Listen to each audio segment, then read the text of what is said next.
Hi friends, இன்றைக்கி மணப்பெண் சமையலில் வாயில் போட்டால் கரையக்கூடிய ஐஸ்கிரீம் கேக் தான் வீட்டிலே பண்ண போகிறோம். இதுக்கு வந்து ஹோம்மேட் க்ரீம், ஹோம்மேட் ஜாம் எல்லாமே வீட்டில் பண்ணி தான் நம்ம பண்ண போகிறோம் ஃப்ரெண்ட்ஸ். ரொம்ப சிம்பிளாக பண்ண போகிறோம், ரொம்ப டேஸ்டியாக பண்ண போகிறோம். வாங்க சேனலுக்குள்ளே போகலாம். இன்னும் நம்ம மணப்பெண் சமையலை சப்ஸ்கிரைப் பண்ணாதவங்க வீடியோ கீழே இருக்க ரெட் கலர் சப்ஸ்கிரைப் பட்டனை ப்ரெஸ் பண்ணிவிட்டு பக்கத்தில் இருக்க பெல் சிம்பிளை கிளிக் பண்ணும்போது ஆல் செலக்ட் பண்ணி கிளிக் பண்ணிங்கன்னா உங்களுக்கு நோட்டிஃபிகேஷன் கரெக்டாக அப்டேட் ஆகிடும். முதல்ல ஒரு மிக்ஸி ஜாரில் என்ன பண்ண போகிறீங்கன்னா அமுல் ஃப்ரெஷ் க்ரீமை வந்து போட போகிறீங்க. நான் பார்த்தேன்னா ஒரு 200 கிராம் அளவுக்கு வந்து அமுல் ஃப்ரெஷ் க்ரீம் போடுறேன். இது எதுக்காகனா நம்ம வெண்ணிலா ஐஸ்கிரீம் ரெடி பண்ண போகிறோம், அதுக்காக தான் ஃப்ரெண்ட்ஸ்.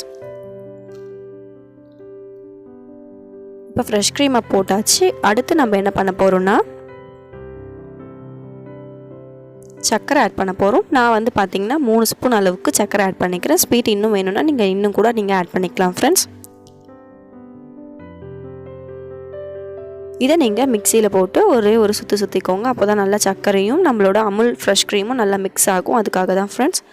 இதோட நீங்கள் என்ன பண்ண போகிறீங்கனாக்கா ஒரு ட்ராப் அளவுக்கு வெனிலா எசன்ஸ் ஆட் பண்ணிட்டீங்கன்னா உங்களுக்கு வெனிலா ஐஸ்கிரீம் ரெடி ஆகிடும் ஃப்ரெண்ட்ஸ். இப்போ இதை நீங்கள் ஃப்ரிட்ஜில் ஸ்டோர் பண்ணி வச்சிடலாம் ஃப்ரெண்ட்ஸ். அடுத்து ஃப்ரூட் ஜாம் செய்ய போகிறோம். அதுக்கு பார்த்திங்கன்னா நான் பப்பாயா எடுத்திருக்கேன். பப்பாயா நல்லா ஸ்லைஸ் பண்ணி நான் வந்து கொஞ்சமாக வாட்டர் ஆட் பண்ணிவிட்டு ப்ளஸ் நான் என்ன ஆட் பண்ண போகிறேன்னா வெனிலா எசன்ஸ் வந்து ஆட் பண்ணி நான் நல்லா வந்து வேக வைக்க போகிறேன் ஃப்ரெண்ட்ஸ் அடுப்பில் வச்சு. நீங்கள் ஜாம் ரெடி பண்ணும் போது வெனிலா எசன்ஸ் போட்டிங்கன்னா இன்னும் நல்லா டேஸ்டியாக இருக்கும், அதுக்காக தான். இப்போ பார்த்தீங்கன்னா ஜாமில் வந்து நம்மளோட ஃப்ரூட் சுகர் பத்தாததுனால நான் வந்து பார்த்தீங்கன்னா ஒரு 3 ஸ்பூன் அளவுக்கு சர்க்கரை ஆட் பண்ணிக்க போகிறேன்.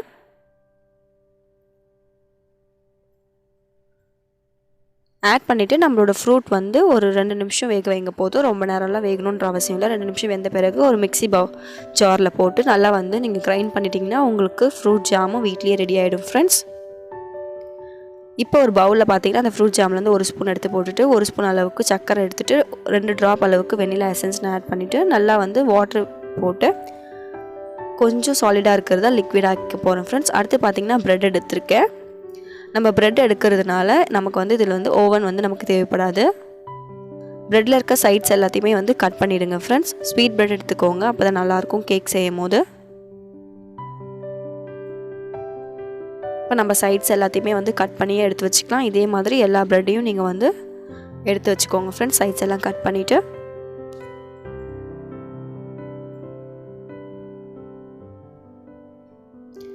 ஃப்ரெண்ட்ஸ் இந்த கேக்குக்கு பார்த்தீங்கன்னா நம்ம வைப்டு க்ரீம் வந்து எடுக்க போகிறது இல்லை, வீட்லேயே நம்ம ஹோம்மேட் க்ரீம் ரெடி பண்ண போகிறோம். இதுக்கு பார்த்தீங்கன்னா உங்களுக்கு ஃப்ரெஷ் க்ரீம் இல்லை பீட்டர் எதுவுமே தேவைப்படாது, சிம்பிளான க்ரீம் தான் பண்ண போகிறோம். இப்போ ஒரு பிளேட் மேலே பார்த்தீங்கன்னா நான் ப்ரெட் எல்லாத்தையுமே அடுக்கி வச்சுட்டு நம்ம ரெடி பண்ணி வச்சுருக்க ஃப்ரூட் ஜாம் வந்து அப்ளை பண்ணிகிட்ருக்கேன். லிக்விடாக அப்ளை பண்ணுங்கள், எது அப்ளை பண்ணாலும் அப்போ தான் உங்கள் ப்ரெட்டில் போயிட்டு அது நல்லா ஊறி உங்களோட கேக் பார்த்திங்கன்னா ரொம்ப சாஃப்டாக வரும். கடையில் வந்து விற்கிற மாதிரியே தான் இருக்கும் நம்ம ஐஸ்கிரீம் கேக்கு. அந்த அளவுக்கு உங்களுக்கு சாஃப்ட்னஸ் கிடைக்கணுன்னா உங்களோட ஜாம் எல்லாமே பார்த்திங்கன்னா லிக்விடாக இருக்கணும். அப்போ தான் நம்ம ப்ரெட்டில் வந்து அது வந்து நல்லா வந்து சோக் ஆகும். இப்போ ஃபஸ்ட்டு லேயர் பார்த்திங்கன்னா ஃப்ரூட் ஜாம் அப்ளை பண்ணிகிட்ருக்கோம்.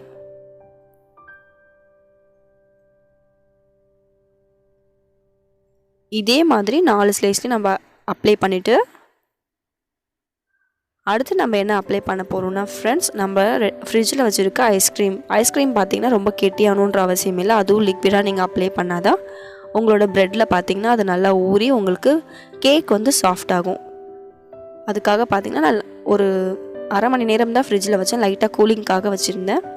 இப்போ நான் அப்ளை பண்ணுறேன் ஃப்ரெண்ட்ஸ். நார்மலாக பார்த்திங்கன்னா ஐஸ்கிரீம் 24 ஹவர்ஸ் ஃப்ரிட்ஜில் இருந்தால் தான் நமக்கு ரியல் ஐஸ்கிரீம் கிடைக்கும். நமக்கு அவ்வளோ நேரம் டைம் கிடையாது. நான் இன்ஸ்டண்ட்டாக இப்போ இந்த கேக் நான் செஞ்சாகணும், அதுக்காக வந்து நான் ரொம்ப நேரம் ஃப்ரிட்ஜில் வைக்கல.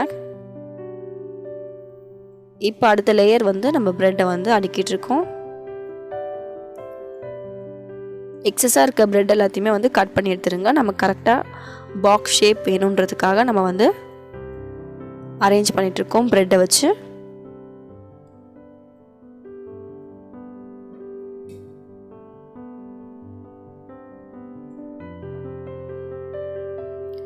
ஃப்ரெண்ட்ஸ் இந்த கேக் பார்த்தீங்கன்னா உங்கள் வீட்டில் குட்டீஸ்க்கு யாருக்கா பர்த்டே வந்துச்சுன்னா டக்குன்னு நீங்களே உங்கள் கையால் செஞ்சு தரலாம். நீங்களே செஞ்சு உங்கள் பாப்பாங்களுக்கு கேக்கை வந்து நீங்கள் பர்த்டேக்கு வெட்டினீங்கன்னா உங்களுக்கு ஃபுல்ஃபில்லாக இருக்கும். டிட்டோவாக இது வந்து கடையில் விற்கிற கேக் மாதிரி தான் இருக்கும். நீங்கள் எந்த ஒரு கஷ்டமும் பட தேவையில்லை ஃப்ரெண்ட்ஸ் இந்த கேக் செய்ய. பிரெட் வீட்டில் செய்ய போகிற ஐஸ்கிரீம், வீட்டில் செய்ய போகிற ஜாம் ப்ளஸ் வீட்டில் செய்ய போகிற க்ரீம் இது மட்டும் இருந்தால் போதும் ஃப்ரெண்ட்ஸ். நீங்கள் உங்கள் பாப்பா உங்களோட பர்த்டேக்கு ஈஸியாக வந்து கேக் ரெடி பண்ணிடலாம். ஓவன் எதுவுமே தேவையில்லை, கேக்குக்கான பக்குவம் எதுவுமே இதுக்கு தேவையில்லை. உங்களோட க்ரியேஷன் தான் இதுக்கு தேவை ஃப்ரெண்ட்ஸ்.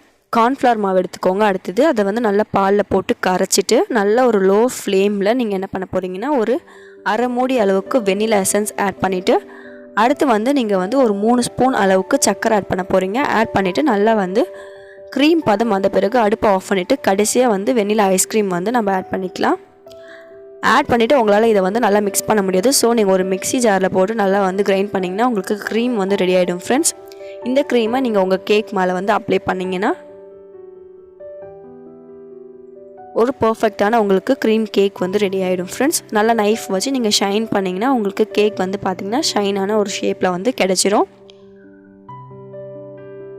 இப்போ இன்னொரு கோட் வந்து நான் வந்து க்ரீம் தர தான் போகிறேன். அதே க்ரீம் தான், கார்ன்ஃப்ளவர் க்ரீம் தான் நான் தந்துட்டுருக்கேன்.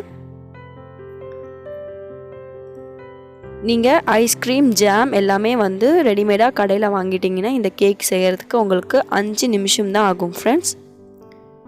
எல்லாத்தையுமே நீங்கள் வீட்டில் ரெடி பண்ணுறீங்கன்னா ஒரு 15 மினிட்ஸ் ஆகும். ஜாமு, கேக், க்ரீம் எல்லாமே நீங்கள் ரெடி பண்ணுறீங்கன்னா ஒரு 15 மினிட்ஸ் ஆகும். அவ்வளோதான். இந்த கேக் செய்ய இன்ஸ்டண்ட்டாக செஞ்சிடலாம். அதுவும் ஐஸ்கிரீம் கேக் கடையில் இருக்க மாதிரியான டேஸ்ட்டில் அப்படியே டிட்டோவாக செய்யலாம். ஒரு 150 ருபீஸ்க்குள்ளே தான் வந்து செலவாகும் ஃப்ரெண்ட்ஸ். உங்களுக்கு என்ன டெக்கரேஷன் பண்ண தோணுதோ அந்த டெக்கரேஷனை நீங்கள் கொடுத்துடலாம்.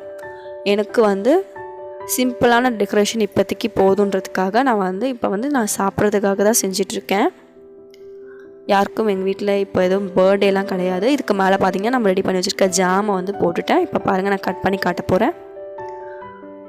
எவ்வளோ சாஃப்டாக இறங்குது பாருங்கள். அந்த ஐஸ்கிரீம் பாருங்கள் என்ன மாதிரி வருது வெளியிலன்ட்டு. செம்ம சாஃப்டாக இருக்குது பாருங்கள். இது வந்து ப்ரெட் வச்சு செஞ்சோம் அப்படின்றதுக்கான சிம்டம்ஸே இல்லை பாருங்கள் கொஞ்சம் கூட. ஃபுல் அண்ட் ஃபுல் கேக், அப்படியே கேக் மாதிரியே இருக்குது பாருங்கள். உள்ளே பாருங்கள் எவ்வளோ சூப்பராக லேயராக இருக்குன்ட்டு. இந்த மாதிரி நீங்கள் உங்கள் குட்டீஸ்க்கு ரெடி பண்ணி கொடுத்தீங்கன்னா அவங்க எவ்வளோ ஹாப்பியாக இருப்பாங்கன்னு கொஞ்சம் ஃபீல் பண்ணி பாருங்கள். கண்டிப்பாக வீட்லேயும் ட்ரை பண்ணி பாருங்கள் ஃப்ரெண்ட்ஸ். Bye friends.